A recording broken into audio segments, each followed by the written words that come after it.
गंवार जिठानी modern देवरानी। अर्पिता की शादी राकेश से तय होती है, जो एक सरकारी नौकरी करता था। अरे चाची, अर्पिता इतनी सुंदर, पढ़ी लिखी और मॉडर्न लड़की है, फिर कहाँ आप इसकी शादी ऐसे घर में कर रही हैं? अरे लड़का सरकारी नौकरी करता है, इंजीनियर है, खूब कमाता है, खूब मेहनत की है लड़के ने इस नौकरी के लिए। अर्पिता भी राकेश को पसंद नहीं करती थी, लेकिन पिता ने हाँ कर दिया तो शादी के लिए मन मारकर तैयारी कर रही थी। हाँ माँ, चाची ठीक ही तो कह रही हैं। पता है मेरी सहेलियों के पति कितने मॉडर्न हैं। अरे देख बेटा, तू मॉडर्न है ना, वो पढ़ने लिखने वाला गांव का होनहार लड़का है, तू जैसा रखेगी रहेगा। अब तक कोई उसकी केयर करने वाला नहीं था, है तो सिर्फ एक भाई भाभी, और माँ पिता तो गांव में ही रहते हैं। अर्पिता का मुंह बन जाता है। वो पिता के फोन से राकेश का नंबर लेकर उसे मिलने के लिए बुलाती है।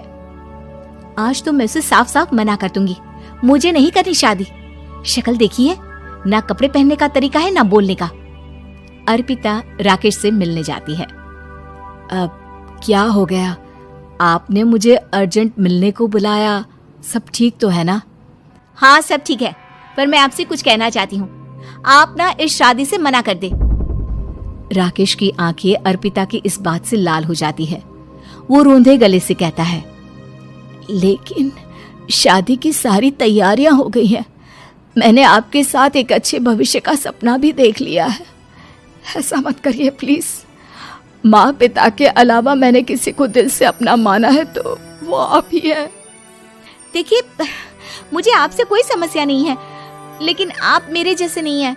मैं मॉडर्न लड़की और आप। मैं आपसे वादा करता हूँ, जब तक आपके लायक नहीं बन जाता मैं कभी आपसे बीवी का हक नहीं मांगूंगा। अर्पिता राकेश का प्यार देखकर पिघल जाती है और शादी के लिए हाँ कर देती है।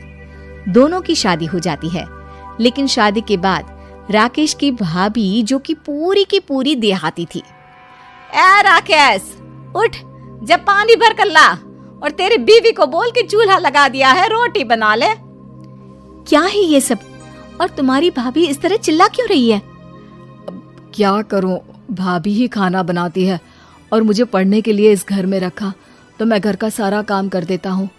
अब तुम आ गई हो, अपने तरीके से देख लो। ये मकान तो तुम्हारे पापा ने बनवाया था ना शहर में, ताकि बेटा पढ़ाई कर सके। हाँ, पर भाभी ही पूरे घर में रहती है। ठीक है, देखो अब। अर्पिता बाहर जाती है। सूट पहनी अर्पिता को देखकर जेठानी का पारा हाई हो जाता है। ए शहर की हीरोइन, यहाँ ना चलेगा ये सब, समझी? साड़ी पहनो, साड़ी। वो नारंगी वाली निकाले हैं तुम्हारे लिए, जिसमें हरे रंग का फूल बना है, और सीधे पहुंचो रसोई में। मेरे आगे नहीं चलेगा ये सूट बूट का नाटक, समझी? देखिए भाभी, आप बड़ी हैं, आपने राकेश की पढ़ाई में मदद की, लेकिन ये मकान इनके पिताजी का है, तो मैं अपना पोर्शन अलग कर रही हूँ। मैं आज से आपके साथ नहीं रहूंगी। जेठानी का तो मानो पारा ही हाई हो जाता है। और ऐसा कैसे नहीं रहेगी? हाँ, और कौन बोला कि राकेश अलग हो जाएगा? वो अपने भाई के बिना नहीं रहता। आज देखिए तो, देखिए कल के आई छोरी क्या बोल रही है। राकेश के साथ बात हो गई है, मैंने ऊपर का हिस्सा राकेश को दे दिया है।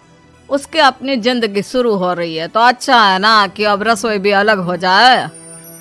अर्पिता राकेश की ओर फक्र से देखती है कि उसने अर्पिता के लिए स्टैंड लिया।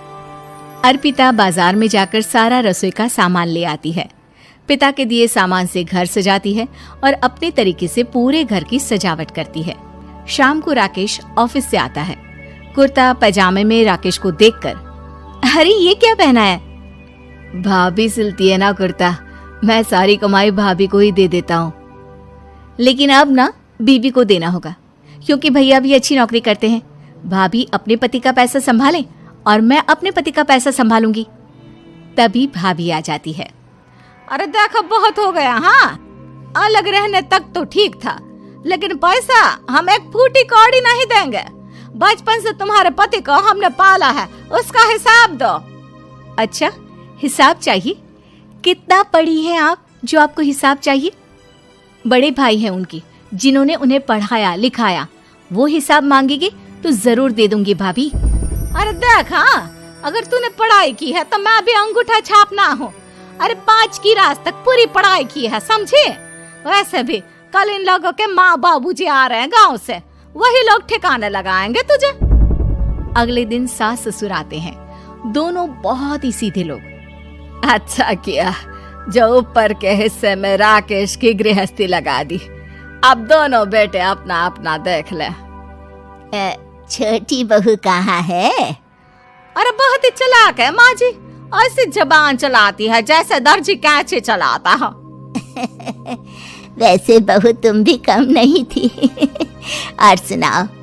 तभी छोटी बहू सास ससुर के पैर छूकर उन लोगों को चाय और नाश्ता देती है। माँ जी, आप थक गई होंगी, मैं खाना लगा देती हूँ, ऊपर आ जाइए चाय पीकर। अरे बस बस, यही रहेंगे वो, क्योंकि बड़ी बहू मैं हूँ। हमेशा से इनके माँ बाबूजी मेरे पास ही आए हैं। चलिए माँ जी, आप ना किचन में खाना बनाइए, मैं जरा बाजार होकर आती हूँ और फिर साथ में खाना खाते हैं। जेठानी बाजार निकल जाती है और सास ससुर बेचारे घर पर अकेले। फिर दोपहर को, माँ जी, मैंने आप सभी के लिए खाना बनाया है। माना मैं छोटी हूँ, लेकिन अच्छा लगेगा अगर आप लोग मेरे साथ रहें। वैसे भी यहाँ है कौन बेटा, चलो ऊपर राकेश के पास ही चलते हैं। सास ससुर दोपहर का खाना खाकर वहीं आराम करने लगते हैं कि जेठानी आ जाती है।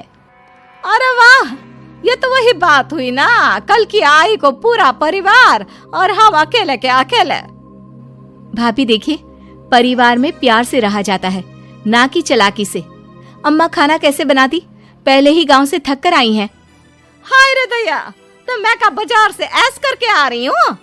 अरे भूख के मारे मेरा सर दर्द हो रहा है, पर यहाँ मेरी फिक्र कौन करेगा। अरे तो किचन में खाना है, लगा देती हूँ मैं भाभी। बड़ी बैठकर खाना खाती है और शाम को जब राकेश घर आता है। अरे राकेश, तू तो पूरा हीरो लग रहा है इन कपड़ों में। ऐसे कपड़े पहले क्यों नहीं पहनता था? राकेश बीवी की तरफ देखता है और फिर कहता है, माँ, पहले पहनाने वाली नहीं थी ना। हाँ हाँ, और हम जो हाथ से सिल सिल कर कुर्ता पहनाते थे उसका का? अरे तुम्हारे भैया तो आज भी पहन रहे हैं। तभी अर्पिता सास के लिए कपड़े और ससुर के लिए शर्ट पैंट ला कर देती है। उन लोगों को फ्रिज से ठंडा पानी और टीवी में फिल्म दिखाती है। अरे कब से इनको बोल रहे हैं कि फ्रिज वाले आओ, लेकिन ये है कि मानत ही ना है। बहू, अब तो तुम ही समझाओ ससुर जी को।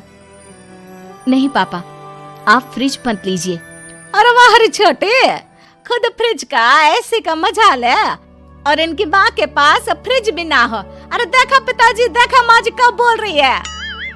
अरे उसकी पूरी बात तो सुन लो कि वो क्या बोल रही है।